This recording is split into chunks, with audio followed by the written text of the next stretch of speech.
Los campos de concentración nazi esconden entre sus paredes los actos más siniestros que la humanidad haya conocido, y Bergen-Belsen, en el norte de Alemania, no era la excepción. Este fue el primero en ser liberado por las fuerzas aliadas.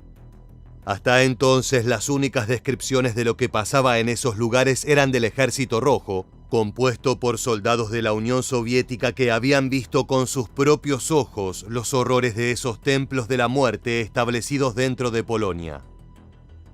Los combatientes sabían que el Tercer Reich era brutal en la batalla, pero les costaba creer algunas de las historias que contaban los hombres de Stalin.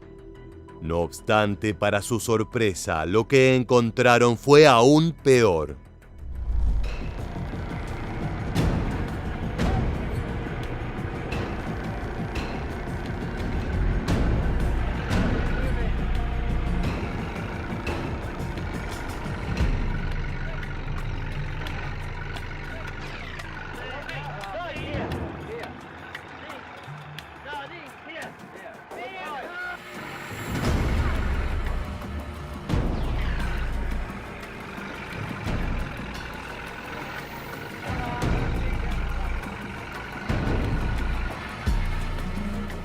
Posiblemente los campos de concentración de la Segunda Guerra Mundial hayan sido el escenario de los crímenes más atroces de la humanidad, y en este nuevo video recorreremos la historia de uno de los más temibles.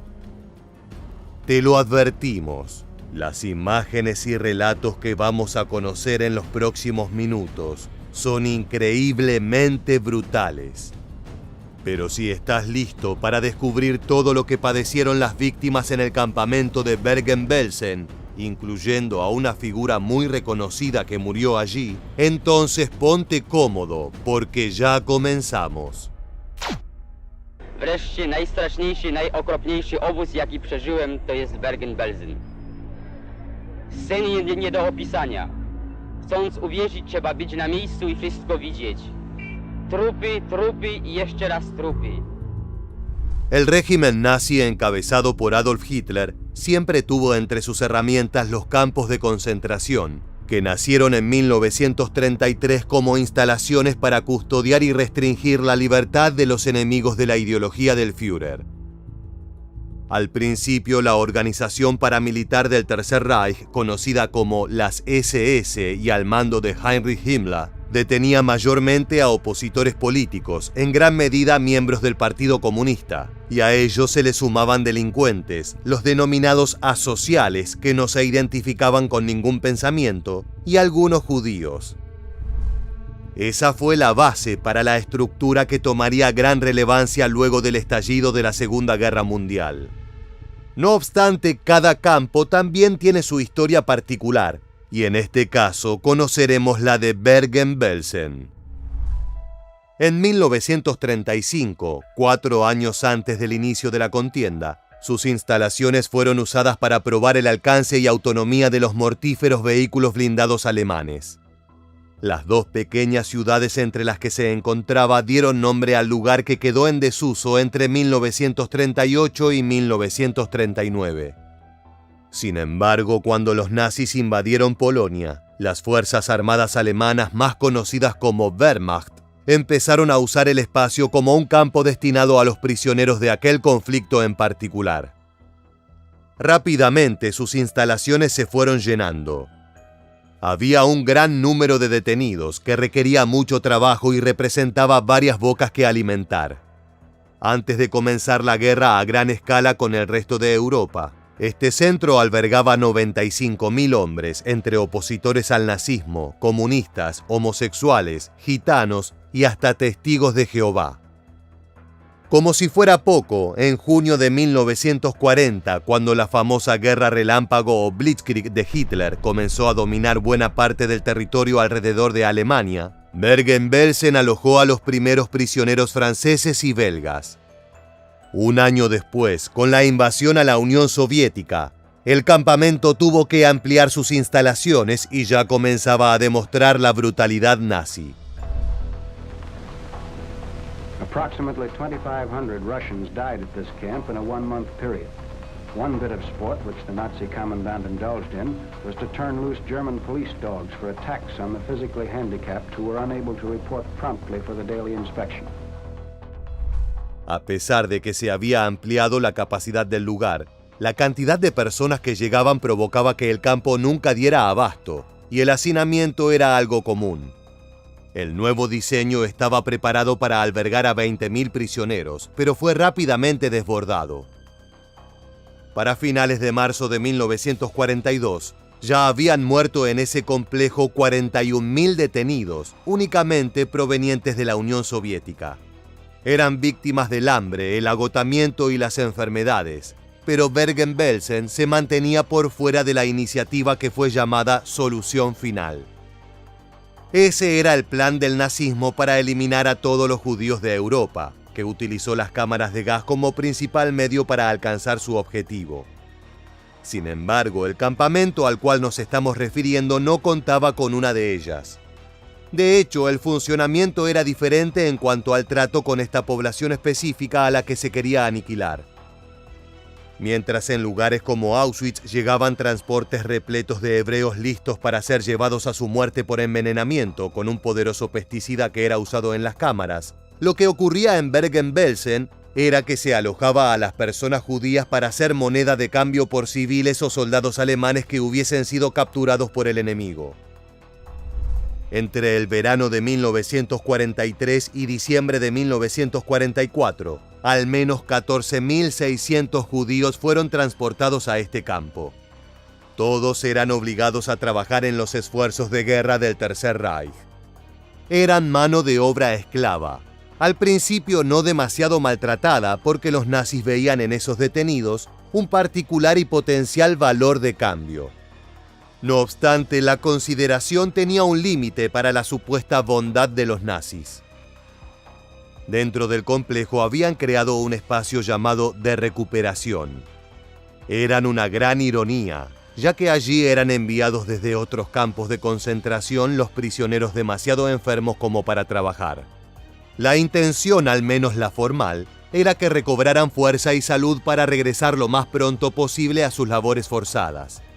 Pero la mayoría moría en Bergen-Belsen por hambre, agotamiento y la falta de atención médica para sus males. Some have gangrenous wounds.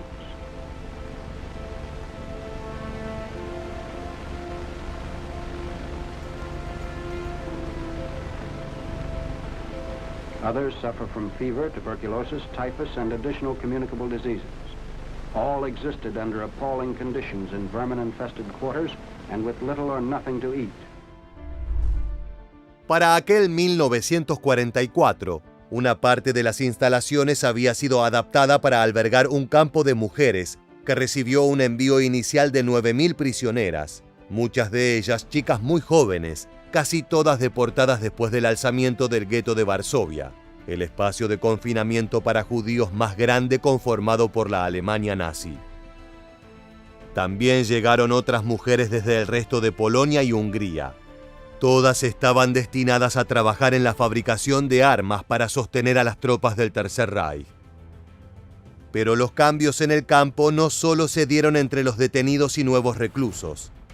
En diciembre de ese mismo año, el primer comandante de Bergen-Belsen, Adolf Haas, fue sustituido por otro miembro de las SS que había sido la mayor autoridad en Auschwitz. Se trataba de Josef Kramer, quien era un verdadero experto en la tarea de asesinar a los prisioneros. Este llegó preparado para enfrentar una realidad que se vivía desde hacía tiempo: el ingreso de prisioneros a montones en un complejo demasiado pequeño para albergarlos a todos. De este modo, decidió eliminar a la mayor cantidad posible como solución a su problema, sintetizando fácilmente la crueldad de los alemanes.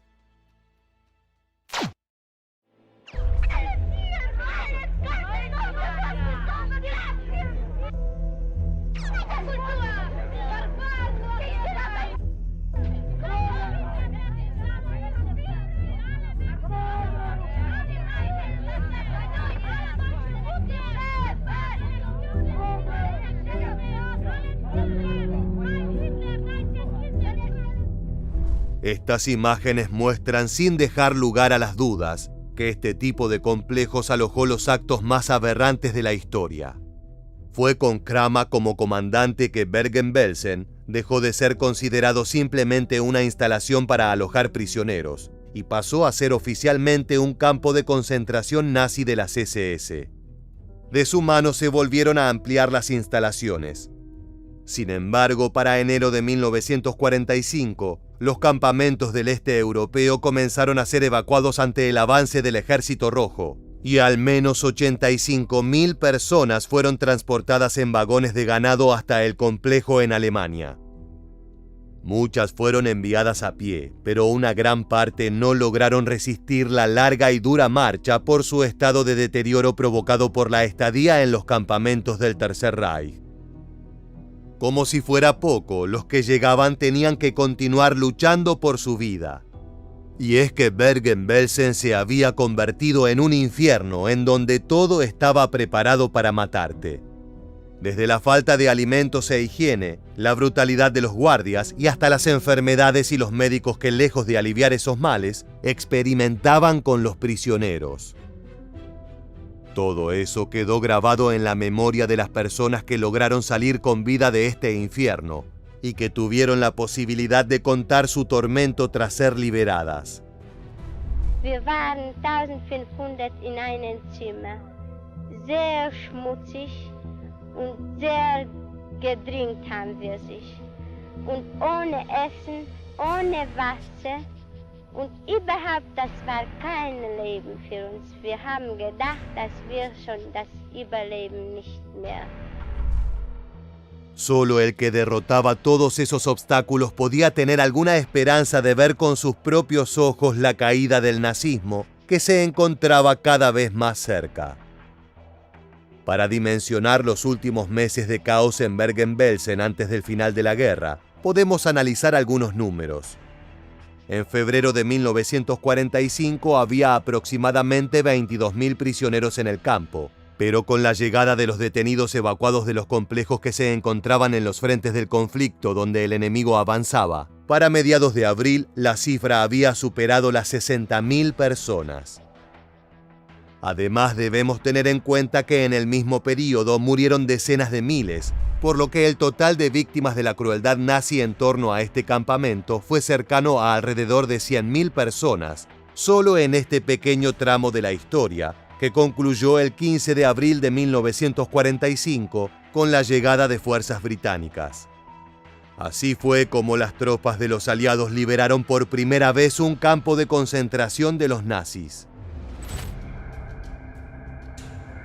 Während wir Sie durch dieses Lager führen, müssen Sie sich zwei Dinge von Augen halten. Erstens, dass wir, die Engländer, bereits 10 Tage hier gewesen sind. Wir hoffen, alle Toten aus den Baracken fortgeschafft zu haben. Lo segundo era lograr la colaboración de los guardias de las SS para obtener información sobre lo que ocurría en este sitio infernal, aunque ya se habían fabricado una idea en sus mentes por el solo hecho de ingresar y encontrar un lugar repleto de cadáveres, como también a otros miles de prisioneros que apenas podían moverse para diferenciarse de los muertos. Un ejemplo emblemático sobre esto fue el caso de la artista húngara Katarina Hardy. La violinista había sido capturada por ser judía y se encontraba en Bergen-Belsen cuando las fuerzas británicas irrumpieron. Cuando los soldados la encontraron, la joven de apenas 16 años en ese entonces pesaba 29 kilos. Estaba tumbada en el suelo con las piernas dobladas y no podía estirarlas ni tenía la energía para levantarse. Tampoco era capaz de tragar y por lo tanto le era imposible comer. Llevaba semanas en ese estado y fue rápidamente trasladada a un hospital militar. Allí pudo recuperar algo de peso y comenzar a mejorar. Logró ser una de las sobrevivientes y evitar ser solo un número más entre las víctimas por las que ahora tenían que responder estos nazis.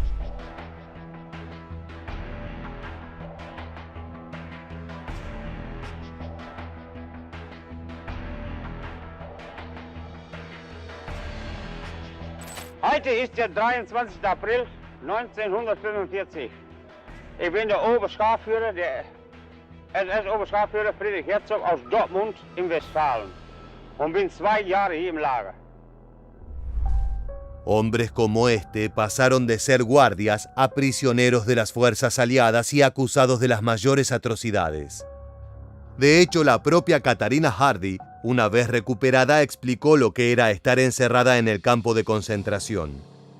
Lo normal no era la vida, lo normal era la muerte. No veo el mundo como lo ven los demás. En realidad, pertenezco a los muertos de Bergen-Belsen. La mujer pensaba que existía una presencia palpable del más allá por el hecho de ver diariamente cadáveres por todas partes, a lo que se sumaban constantes tiroteos para ejecutar a quienes ya no podían realizar trabajo forzado y los guardias decidían asesinar. La vida era la excepción en este complejo, y ese hecho impactó y transformó a todos los prisioneros que pasaron por allí. Otro ejemplo surge del testimonio de Gena Turgel, una ciudadana polaca que logró evitar la cámara de gas de Auschwitz, pero fue enviada a Bergen-Belsen para su final. Cuando llegamos nos dijeron que nos metiéramos en una barraca enorme y vacía, sin camas, colchones o cobijas, nada. Con aperturas para ventanas pero sin vidrios. Encontramos una esquina con mi mamá y nos quedamos dormidas, exhaustas. Por la mañana temprano me desperté y no podía creer lo que veía. Esqueletos que caminaban en todo el sentido de la palabra. Montones de cuerpos apilados, montañas. No se podía distinguir si eran mujeres u hombres. Es difícil describir cuán terrible era, relató. Y la misma historia se repetía sin importar quién la contara. Es ist mir schwer zu beschreiben, das alles, was wir Häftlinge hier in den Lager mitgemacht haben. Als nur kleine Beweisen kann ich erzählen, dass man hat uns Häftlinge in einem schmutzigen, verlausten Lager auf der Erde geschmissen, Tausende auf eine nur Erde, ohne Decken, ohne Strohsäcke, ohne Betten. Man hat uns als Essen einen 12. Teil vom Brot gegeben, 1 Liter Steckrübensuppe täglich. Como mencionamos anteriormente, este campo de concentración fue encontrado con unas 60.000 personas en su interior al momento de la liberación. La mayoría de estos prisioneros estaban gravemente enfermos. Miles de cadáveres permanecían sin enterrar dentro de los límites del complejo, y eso era un atenuante para diferentes padecimientos por las condiciones de higiene. Más de 10.000 de los detenidos que fueron rescatados se encontraban en tal estado de deterioro que, a pesar de los esfuerzos por salvarlos, terminaron muriendo. Aunque lo hicieron en libertad, los alemanes eran los responsables y eran obligados por las fuerzas británicas a remendar esto, trabajando para el cuidado de las frágiles víctimas.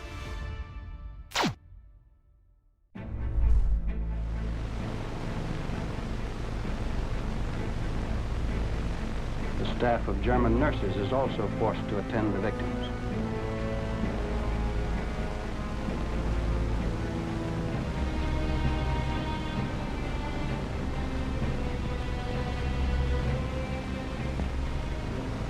The women are able to smile for the first time in years.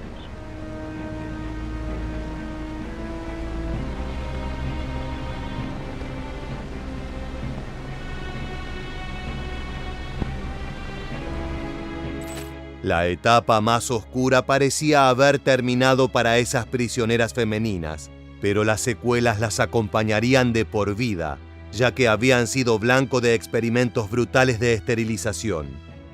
El plan nazi era impedir que la población judía continuara procreando, ya fuera entre las parejas o a raíz de las crueles violaciones por parte de los guardias alemanes, quienes las sometían a constantes abusos sexuales.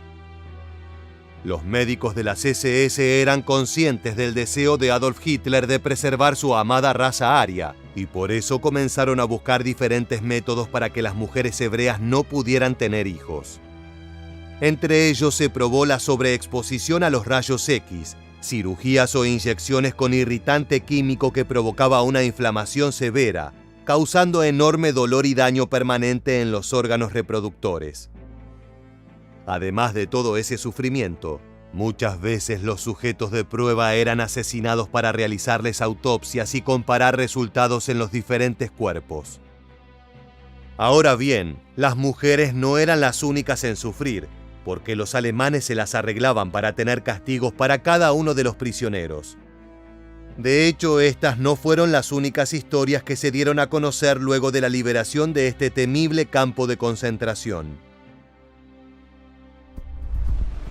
Demonstrating how the victims were tied up for administering vicious beatings.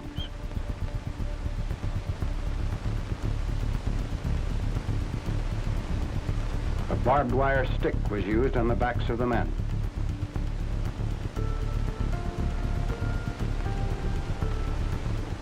Another method for rendering a patriot helpless while he was attacked by his Gestapo guards.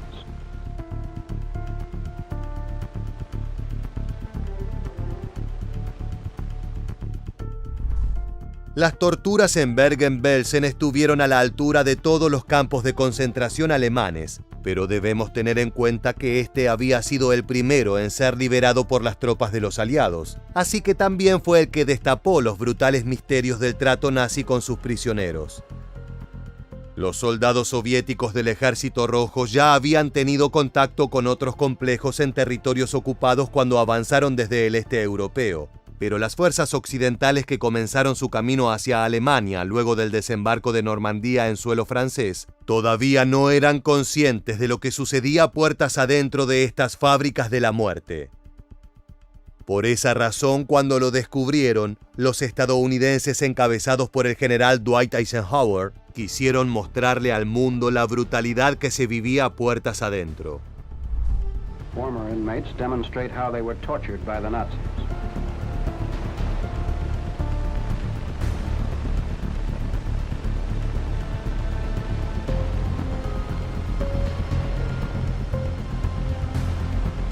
American congressmen invited to view the atrocities were told by General Eisenhower, "Nothing is covered up.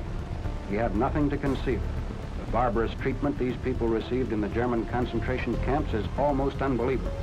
I want you to see for yourselves and be the spokesman for the United States." Para estas alturas la guerra estaba prácticamente terminada.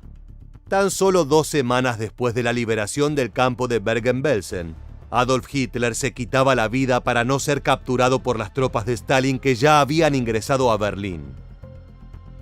Todos los secretos del régimen atroz del Führer empezaban a conocerse, aunque en algunas ocasiones los propios alemanes que habían sido parte de la extensa maquinaria para matar, aseguraban no estar al tanto de lo que pasaba dentro de los campamentos de detenidos.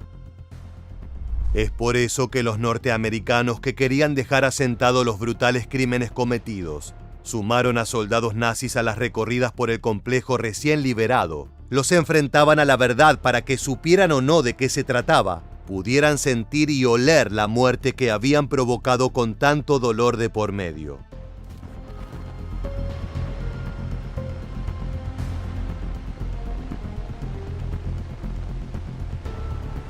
These two are identified as slave labor bosses who maltreated, tortured, and killed their workers.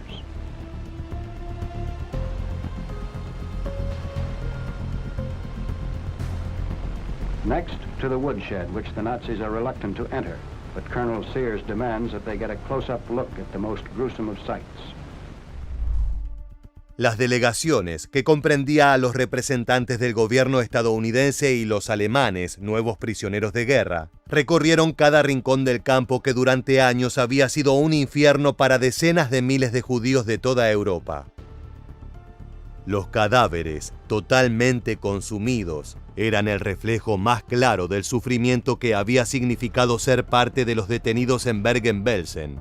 Pero poco a poco también fueron siendo conscientes de las condiciones que habían tenido que afrontar antes de desear la muerte como una escapatoria a un padecimiento profundo.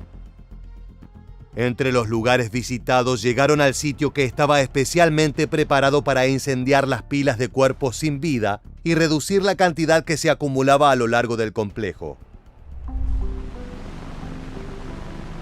They are taken to the crematory 2 miles outside the camp, where the list of the atrocities is read for all to hear. 4,000 Ohrdruf victims are said to include Poles, Czechs, Russians, Belgians, Frenchmen, German Jews, and German political prisoners.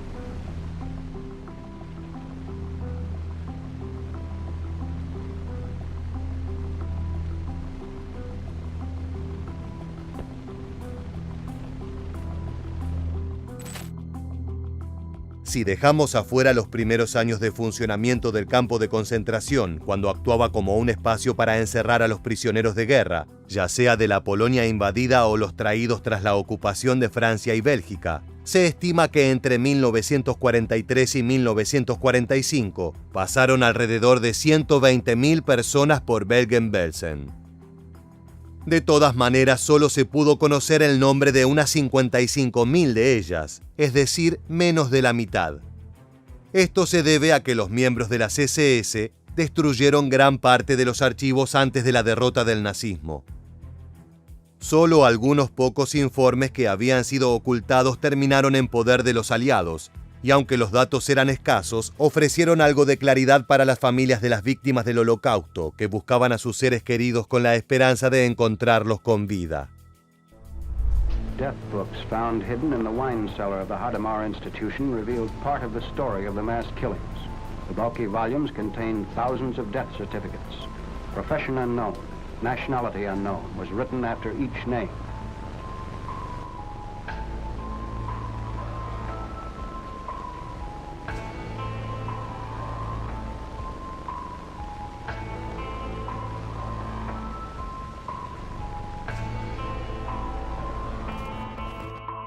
Gran parte del antiguo personal de las SS fue juzgado por los británicos en el juicio de Bergen-Belsen.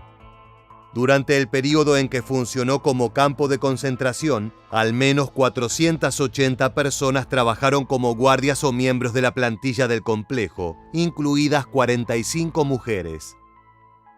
Del 17 de septiembre al 17 de noviembre de 1945, algunos de ellos fueron enjuiciados por un tribunal militar en Lüneburg.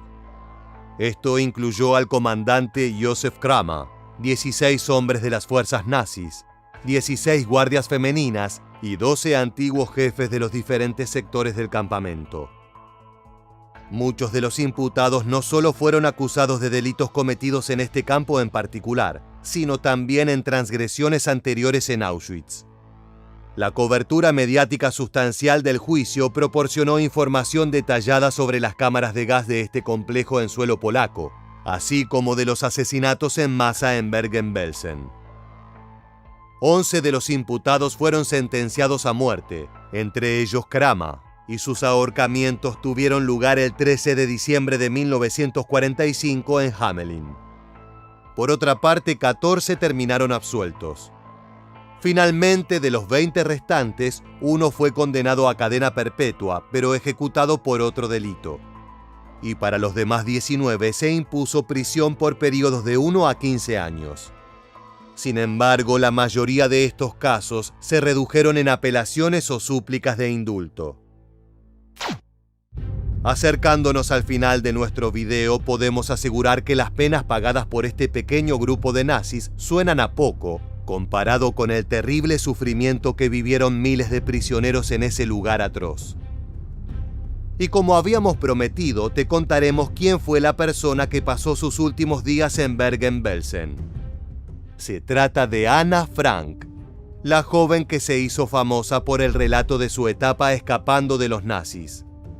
Estuvo encerrada con su familia durante 25 meses en la parte trasera de una casa en Ámsterdam, Países Bajos, y en ese tiempo escribió en un diario íntimo lo más estremecedor de aquel período: sus sueños, temores y la brutal incertidumbre de saber cómo acabaría todo.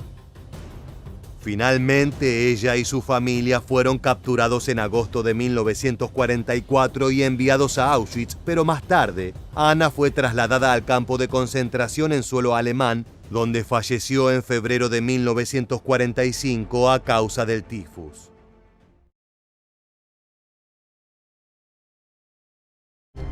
Auschwitz-Birkenau fue el campo de concentración más infame y brutal de toda la Alemania nazi. Más de 1 millón de personas fueron asesinadas dentro de sus paredes, ya fuera en las cámaras de gas o debido a los disparos de sus sádicos guardias. Las condiciones de vida eran terribles, con muchos prisioneros pereciendo víctimas del frío, del hambre y las enfermedades. Los cadáveres excedían la capacidad de los crematorios que funcionaban día y noche, llenando de humo y cenizas el centro de exterminio. La vida allí era corta y cruel, y solo unos pocos de los que ingresaron tuvieron la fortuna de volver a ser libres. Hoy en este nuevo video de Historia Militar te mostraremos imágenes a todo color como nunca antes viste, que reflejan lo brutal que era vivir en el campo de concentración de Auschwitz-Birkenau.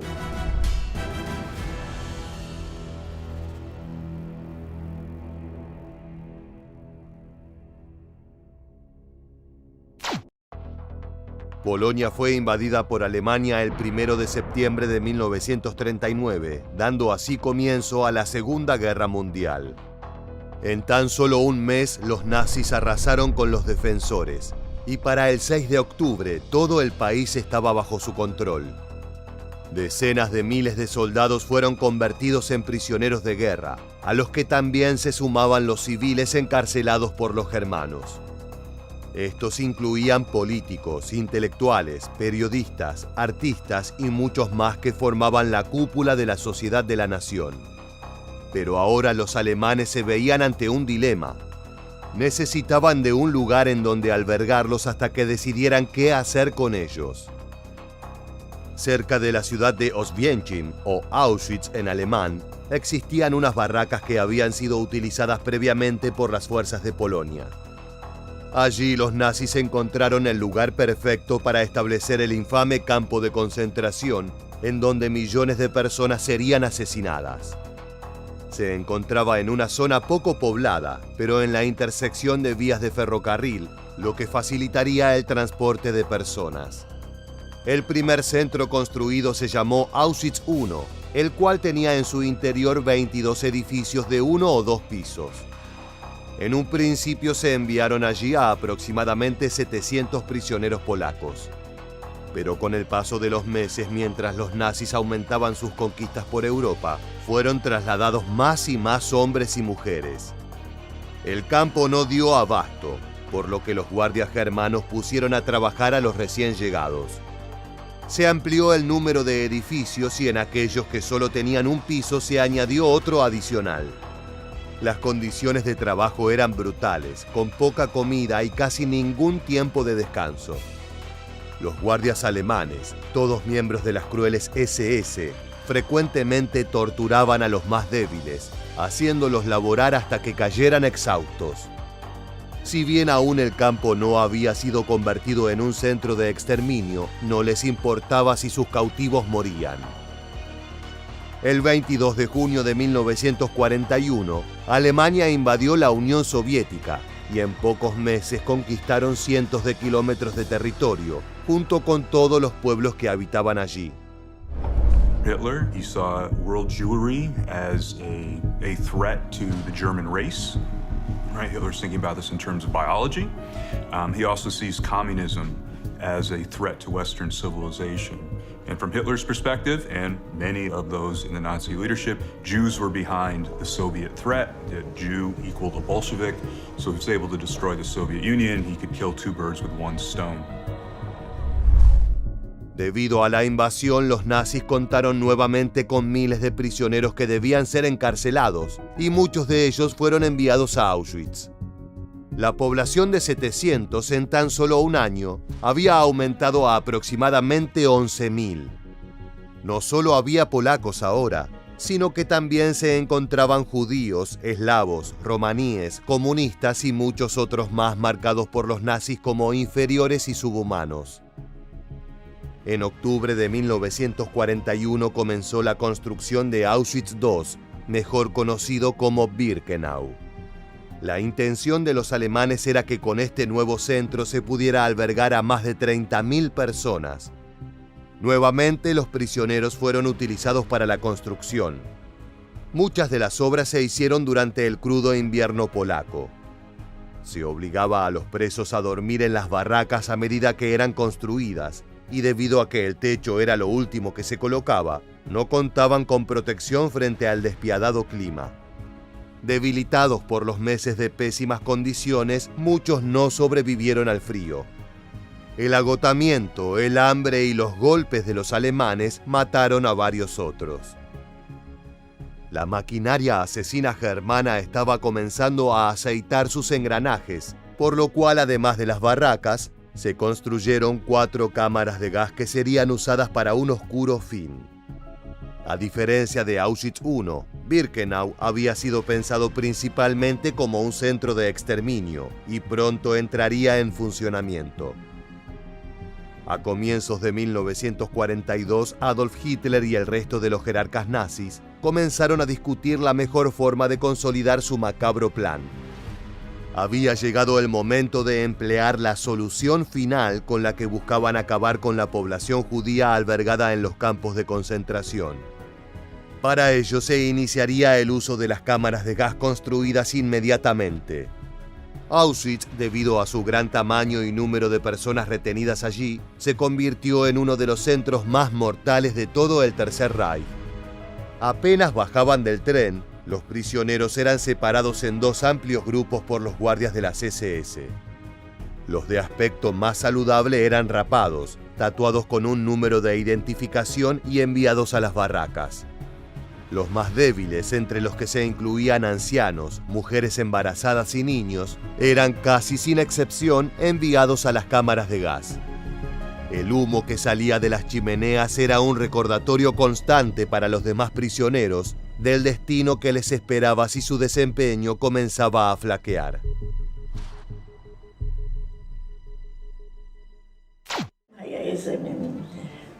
מבנה כזה ששומרים עומדים בזה. ושם חיכינו איזה שעה, 2, 3, כמובן אני מדברת שתמיד המלווים הגרמנים, זה לא...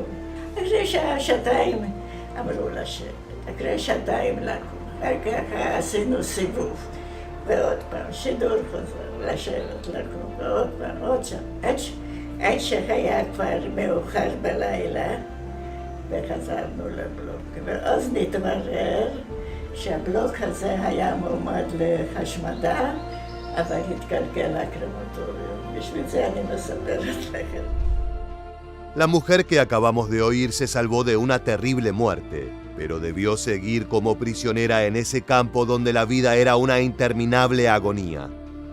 Las barracas en donde dormían se habían pensado para 700 prisioneros cada una, pero con el flujo permanente de nuevos cautivos, terminaban amontonando muchas más, casi el doble de lo previsto.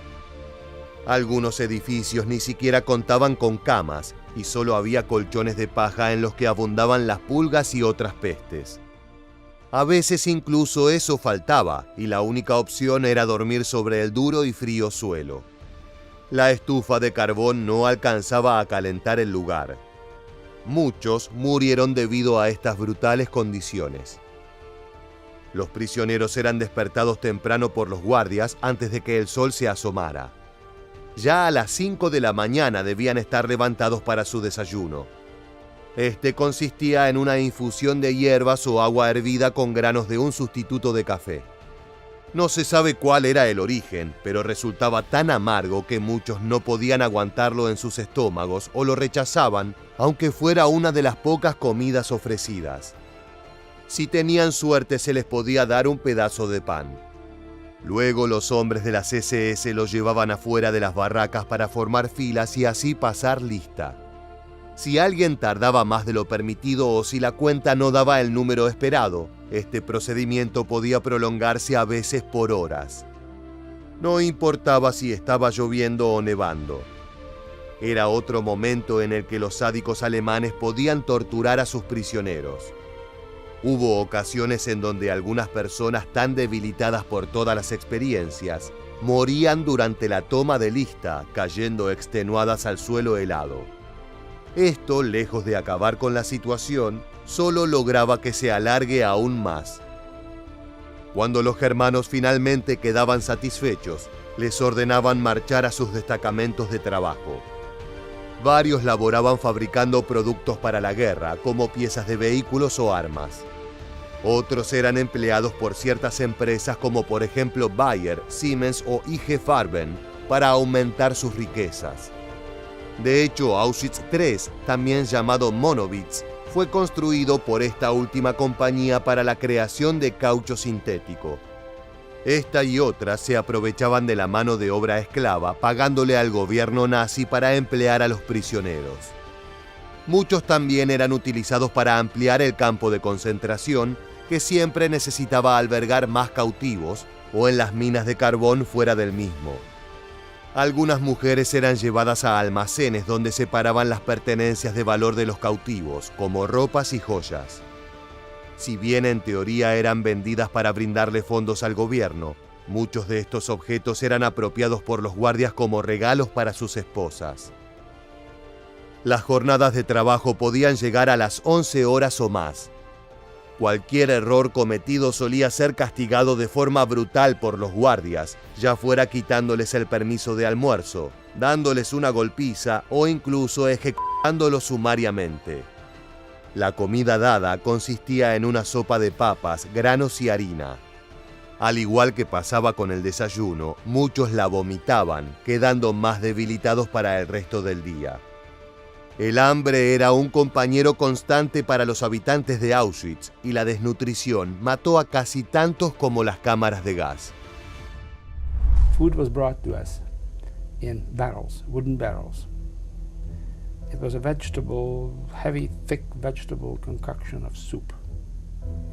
We were given what you might call a liter of it, one scoop, into a dish, into a bowl.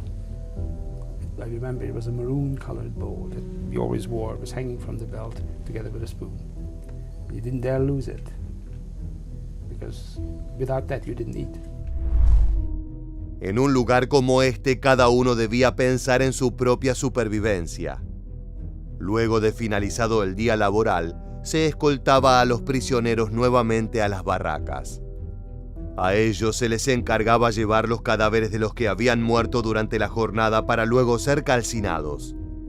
La cena no era mucho mejor que el almuerzo, estando formada principalmente por pan y a veces acompañada por un pequeño pedazo de carne o queso.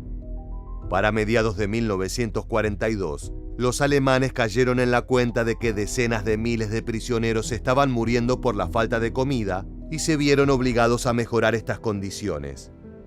Esto no se debió a una cuestión humanitaria, sino meramente práctica. Se estaban quedando sin fuente de trabajo forzado. Sin embargo, esto no fue así para los judíos y los soviéticos, quienes habían sido marcados para su total exterminio. Ellos siguieron sufriendo hambre extrema hasta que su cautividad terminó. Para fines del año 1942, la solución final estaba en pleno funcionamiento. Muchos prisioneros de otros campos eran bienvenidos en Birkenau para ser asesinados allí, ya que contaban con numerosas cámaras de gas construidas para este macabro propósito. Cuando llegaban, para que no cunda el pánico, se les decía que las habitaciones a donde los enviaban eran de desinfección. Pero cuando las puertas se cerraban, los alemanes activaban el gas, el cual era un pesticida llamado Zyklon B. Inmediatamente las personas comenzaban a golpear las paredes y a suplicar piedad, pero todo era en vano.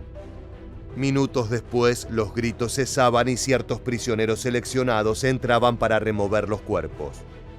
Para 1944 se estima que aproximadamente 20.000 personas eran asesinadas de esta manera por día. Los incineradores muchas veces no daban abasto para la cantidad de cadáveres, y estos se amontonaban, pudriéndose o congelándose dependiendo el momento del año.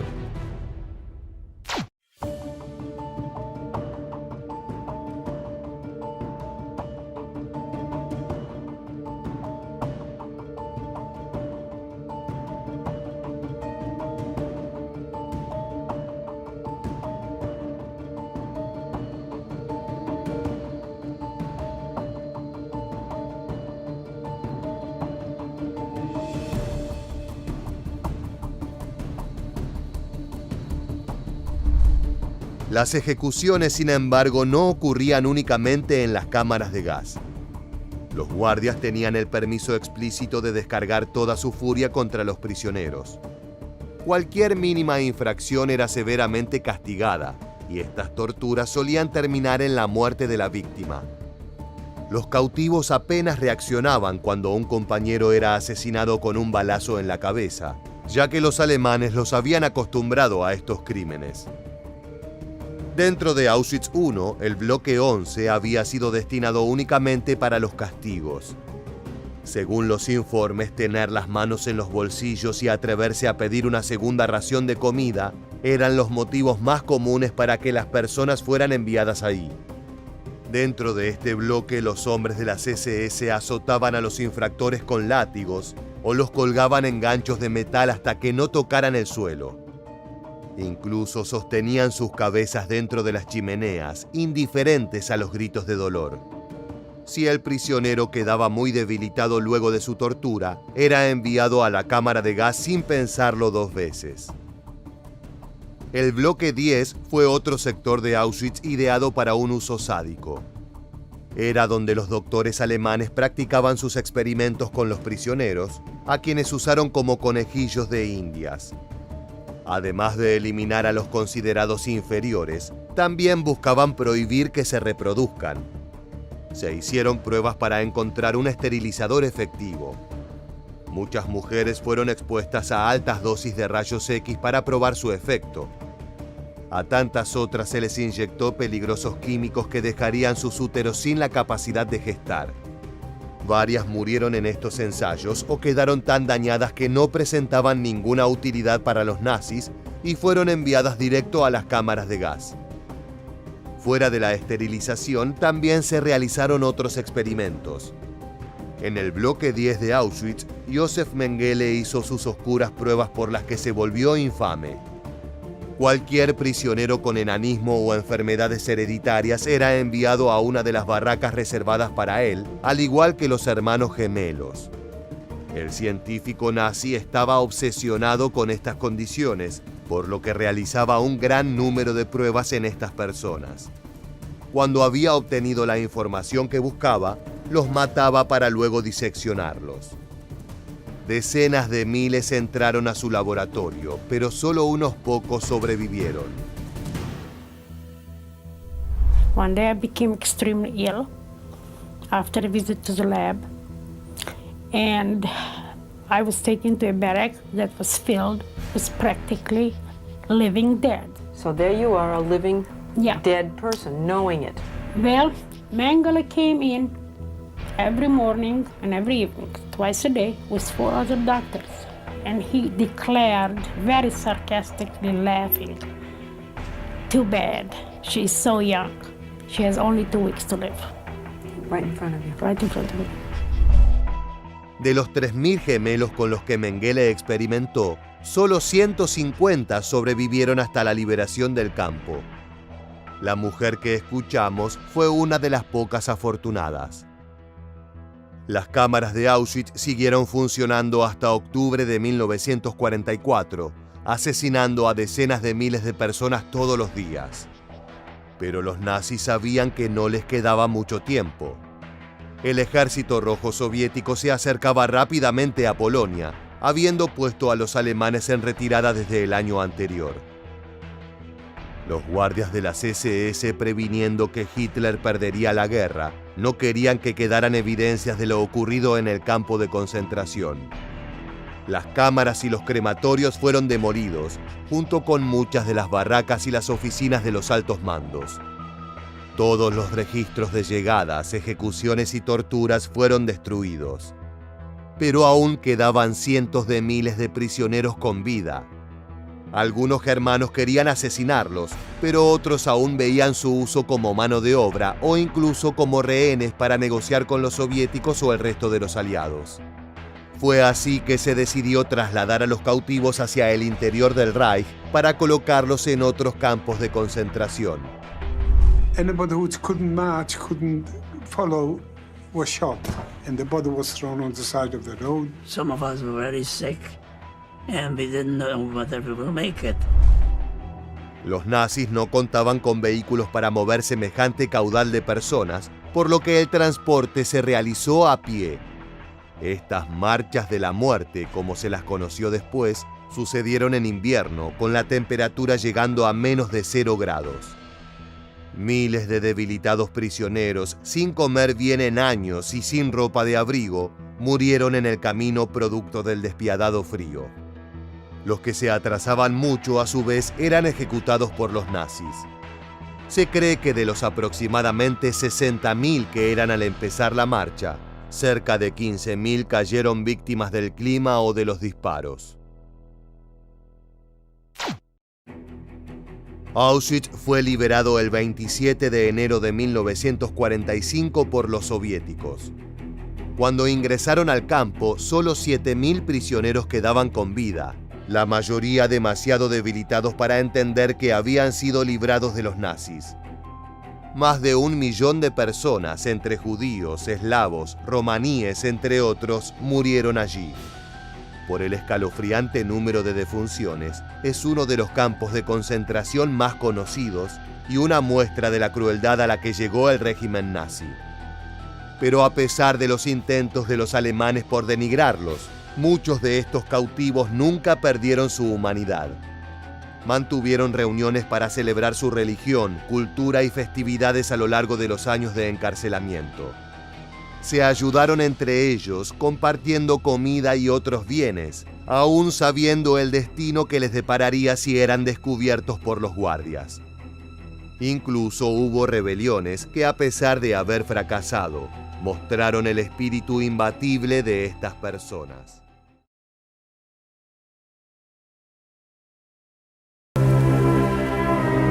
Gusen fue uno de los campos de concentración alemanes más brutales de la Segunda Guerra Mundial. Se construyó con un único motivo en mente: el asesinato de aquellos considerados inferiores por los nazis. Judíos, comunistas y prisioneros de guerra enemigos fueron trasladados allí para nunca volver a conocer la libertad. Pero a diferencia de otros centros de exterminio de los germanos, en Gusen casi no se usaron cámaras de gas. Los guardias recurrieron a otros sádicos métodos para eliminar a los cautivos, buscando a aquellos capaces de provocar una terrible agonía antes de la muerte. Desde crueles experimentos hasta el ahogamiento, nada probó ser demasiado extremo para los macabros hombres de Hitler. Hoy en este nuevo video de Historia Militar, te contaremos todo sobre Gusen, el brutal campo de concentración nazi. They see the woodshed where lime-covered bodies are stacked in layers and the stench is overpowering.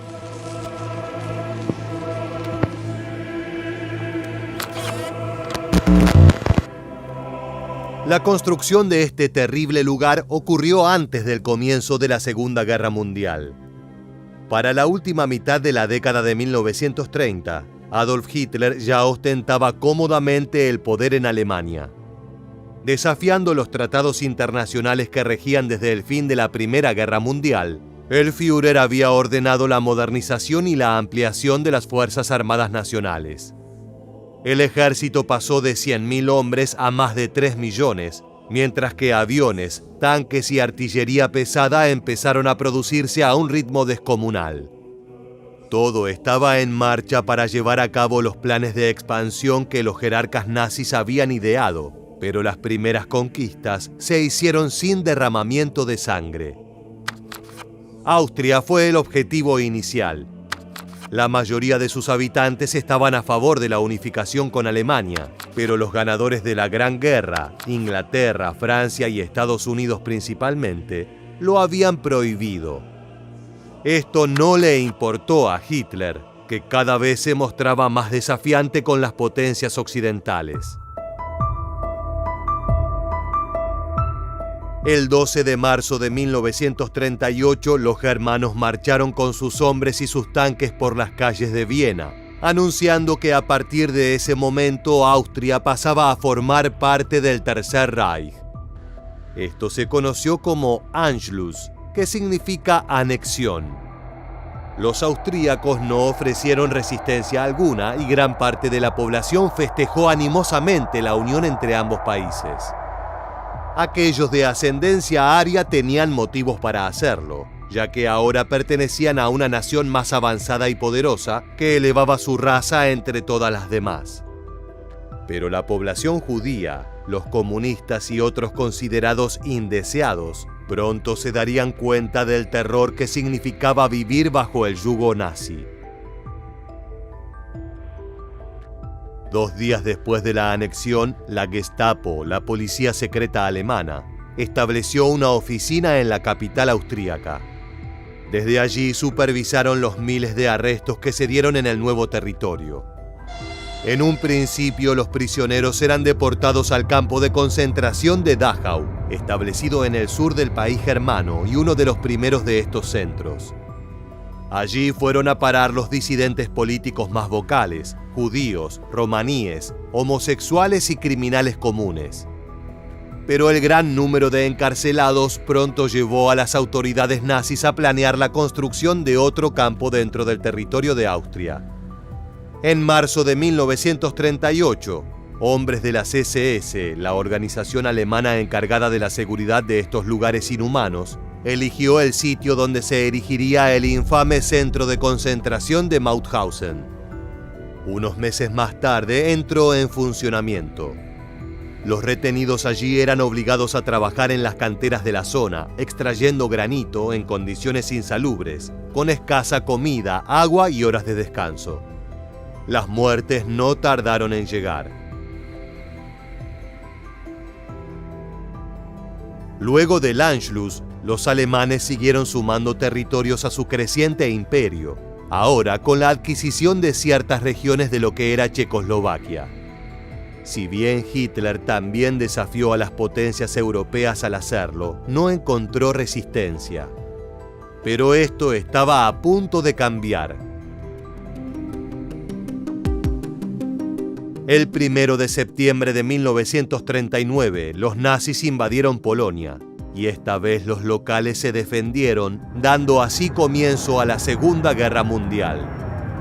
Sin embargo, poco pudieron hacer los polacos para frenar el avance germano, y debieron firmar la rendición un mes después de comenzadas las hostilidades. La Gestapo y las otras fuerzas de seguridad no tardaron en poner en marcha el protocolo que ya habían llevado a cabo en Austria. Los judíos y otros enemigos del Reich fueron reportados en masa y enviados a los ya varios campos de concentración repartidos por el territorio alemán y el de sus conquistas. El número creciente de prisioneros obligó a los germanos a expandir también las instalaciones dentro de los centros, estableciendo subcampos. Uno de ellos, tal vez el más brutal, fue el de Gusen, a tan solo 5 kilómetros de Mauthausen. En un principio se lo puso en pie para aumentar la productividad de los trabajadores esclavos de este campo, ya que se encontraba más cerca de las canteras donde realizaban sus tareas forzadas. Para enero de 1940 ya eran 400 los prisioneros que se albergaban allí e incluían a varios polacos, ya fuera civiles o soldados capturados, además de los austríacos llevados a Mauthausen. Como era de esperarse, las personas que trabajaban en Gusen lo hacían en terribles condiciones, bajo la crueldad constante de los guardias de las SS. El frío en esa época era asolador, llegando comúnmente a temperaturas bajo cero. Aún así, los prisioneros no tenían acceso a abrigos, ni siquiera a guantes para protegerse las manos con las que explotaban las canteras. Los fuegos que se encendían para calentarse eran únicamente para los nazis, y cualquiera que se acercara mucho a ellos corría el riesgo de sufrir una paliza. Entre diciembre de 1939 y abril de 1940, cerca de 2.000 personas murieron trabajando en Gusen, la mayoría de ellas víctimas de las brutales condiciones a las que los sometieron sus captores. Otros también cayeron directamente por golpizas que se iban de las manos o directamente ejecuciones sumarias. Estas prácticas, tan comunes en los siguientes años de la guerra, no estaban tan establecidas entre los guardias aún, pero esto no significaba que nunca sucedían. Los miembros de las SS eran elegidos por su crueldad y no perdían la oportunidad de descargar su furia contra los prisioneros.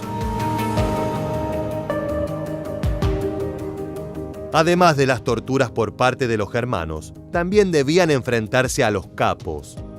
Así se denominaban a los cautivos que colaboraban con los nazis y supervisaban al común de los reos. Muchas veces superaban en crueldad a los mismísimos guardias, ostentando el poco poder que tenían allí. Some of the capos inside of Gusen were infamous for their brutality. For example, one named Wolf executed prisoners by hanging them, and then also stamped on their bodies. Another took part in gassing inmates. Mauthausen y su subcampo Gusen eran los únicos centros en todo el territorio nazi denominados de categoría 3. Esta era la peor clasificación, que establecía que todos los enviados allí eran criminales sin ninguna esperanza de ser restablecidos en la sociedad. Por lo tanto, sus guardias tenían el permiso explícito de hacerlos trabajar hasta que cayeran muertos y de ser tan brutales como ellos quisieran. En Gusen, las condiciones eran aún peores que en el campo principal. Entre 1940 y 1941, la esperanza de vida de los prisioneros era de apenas 6 meses. La increíble escasez de comida hacía que el peso promedio de ellos fuera de apenas 40 kilogramos. Los muertos por inanición alcanzaban niveles imposibles de imaginar. A esto debía sumarse la pésima higiene del lugar. Casi no se les daba oportunidad a los detenidos para lavarse, por lo que las barracas estaban en un constante estado de suciedad, lo que hacía propenso la propagación de enfermedades. Sumado a las bajas defensas de los prisioneros debido a la inexistente nutrición de Gusen, las epidemias no tardaron en cobrarse sus primeras víctimas. A fines de 1941, las personas comenzaron a enfermarse de tifus, algo muy común en los campos de concentración alemanes. Los infectados llegaban a miles, pero los germanos nunca realizaron ningún esfuerzo para curarlos. En cambio, quien mostrara síntomas era apartado del resto y ejecutado, ya fuera por fusilamiento o eutanasia. Esa era la única solución que los nazis estaban dispuestos a ofrecer. Si bien puede parecer contraproducente que, siendo Gusen un campo de trabajo forzado, los alemanes estuvieran tan dispuestos a eliminar a su mano de obra, esto tiene una explicación.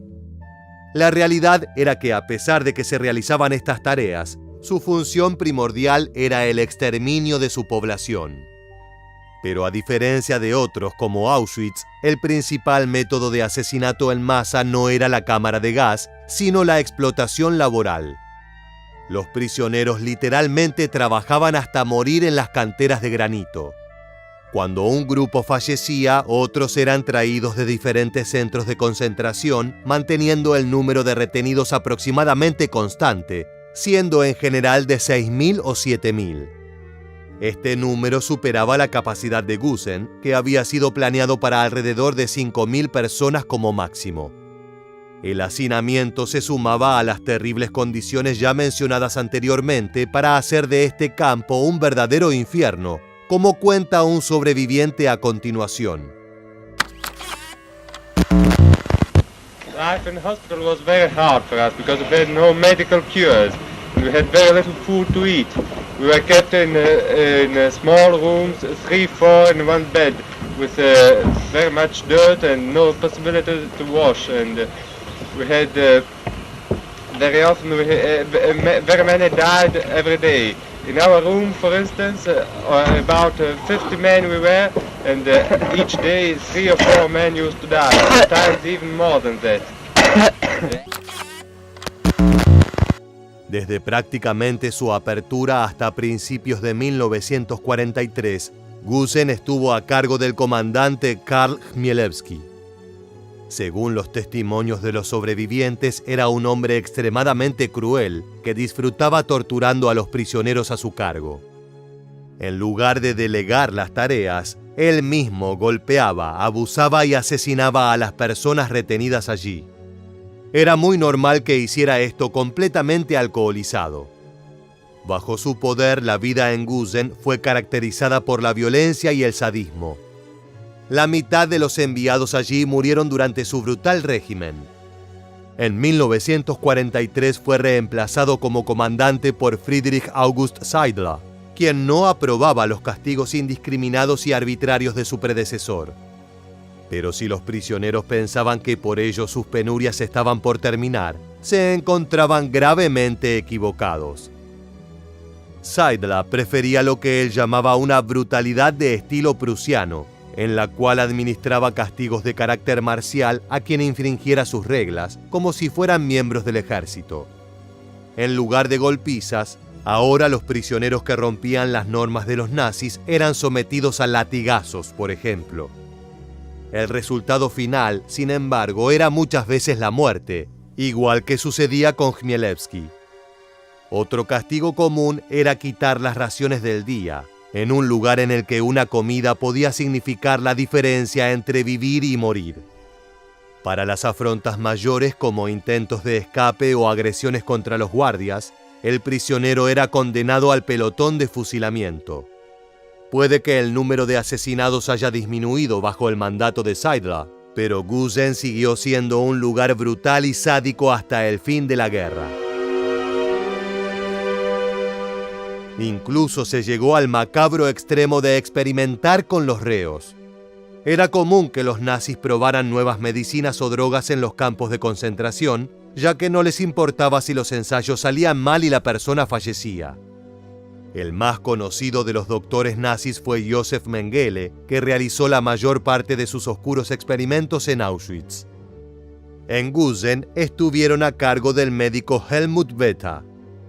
A partir de 1944, el nazi llevó adelante pruebas en donde se estudiaron los efectos de la tuberculosis en los forzados pacientes, con el objetivo de desarrollar curas. Para ello se inyectó pus infectado en los pulmones de personas sanas. Luego las víctimas eran obligadas a correr sin parar por horas y horas hasta que colapsaran del agotamiento.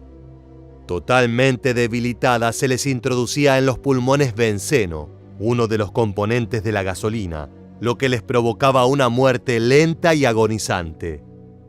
Durante toda esta tortura se estudiaban de forma atenta los efectos provocados. Además de ser una terrible crueldad, estas pruebas fueron inútiles, ya que no se llegó a ningún resultado útil. Fue simplemente otra forma de sumar muertes en vano a la larga cuenta de los alemanes. Luego del asesinato, los cadáveres eran llevados al crematorio, el cual no tardó en ser abrumado por la cantidad de cuerpos.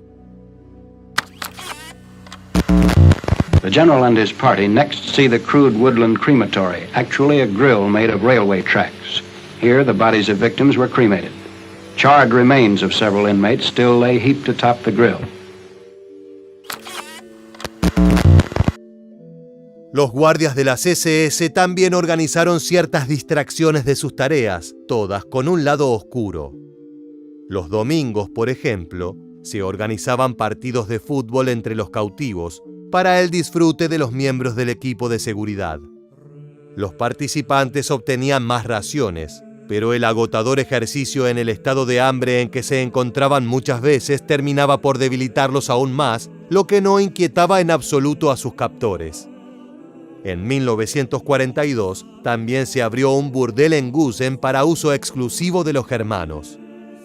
El objetivo de este era evitar que los guardias tuvieran relaciones con los prisioneros masculinos, ya que la homosexualidad era vista como un delito y una aberración. En el burdel se seleccionaron 10 mujeres cautivas consideradas arias y se las coaccionó a trabajar allí. A cambio se les prometió que luego de un tiempo serían liberadas, pero ninguna lo fue. La mayoría terminó siendo obligada a unirse a los cuerpos de las SS femeninos cuando la guerra comenzó a tornarse en contra de Alemania. Se mencionó previamente que la función principal de Gusen era la de exterminar a los considerados indeseables.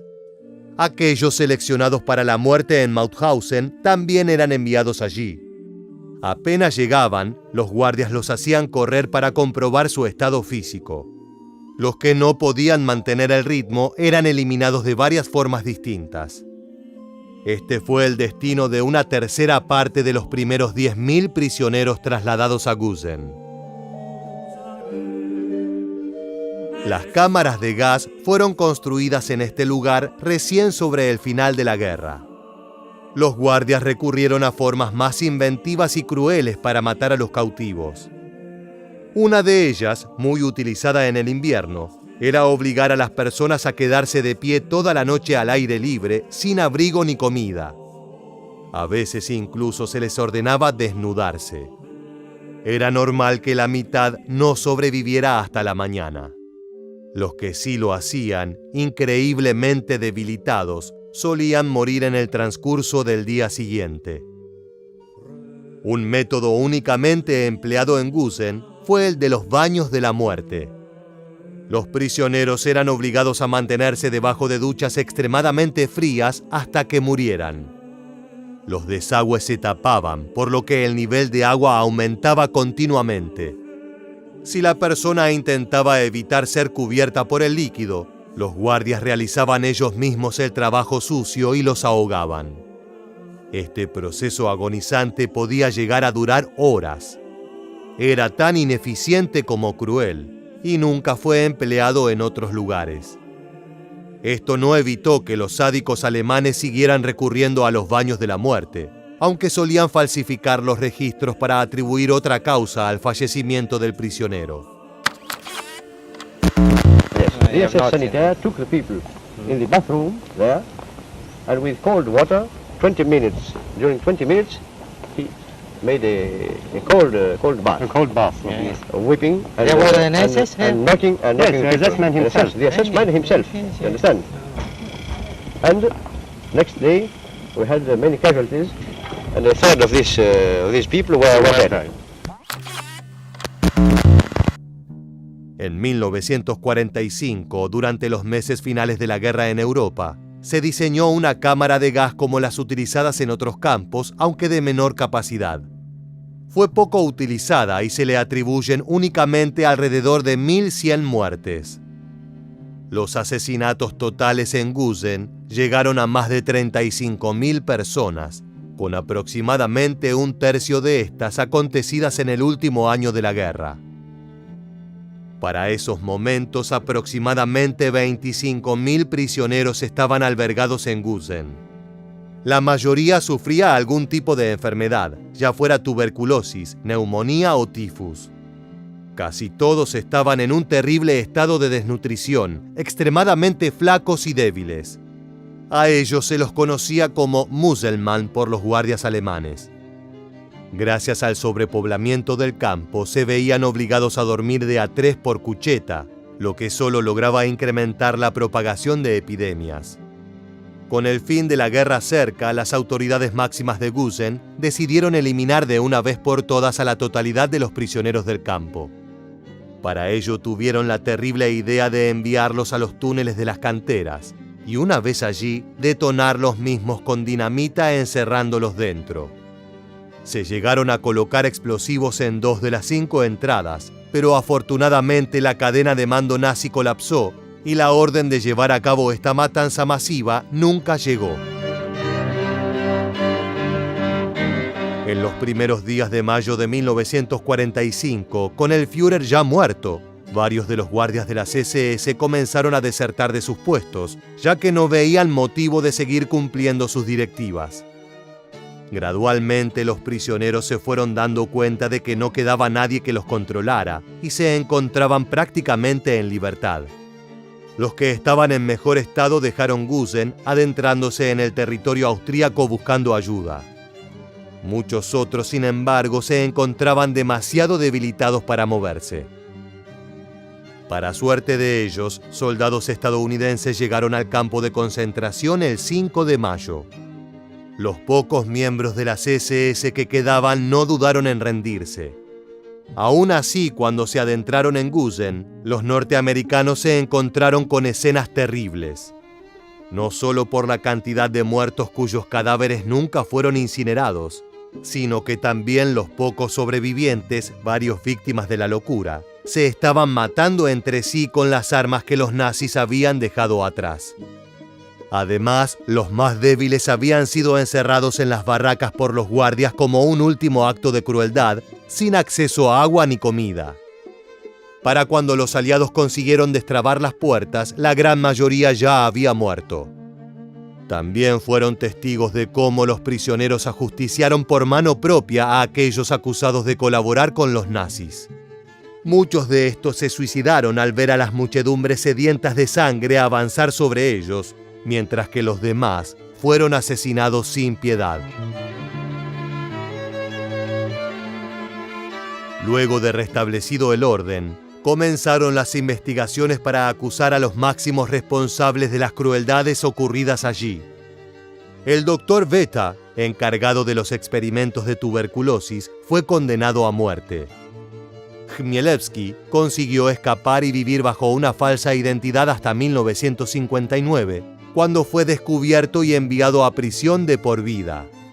Varios fueron juzgados y tuvieron que enfrentarse a duras sentencias, pero es un hecho que la mayoría de los guardias de Gusen, gran parte de ellos responsables directos de asesinatos, terminaron sus días en libertad. Llegamos al final del video y queremos preguntarte, ¿qué te parece lo más brutal de Gusen? Déjanos tu respuesta en la casilla de comentarios aquí debajo y no olvides suscribirte a nuestro canal para conocer muchos más sucesos que dejaron su huella en la historia.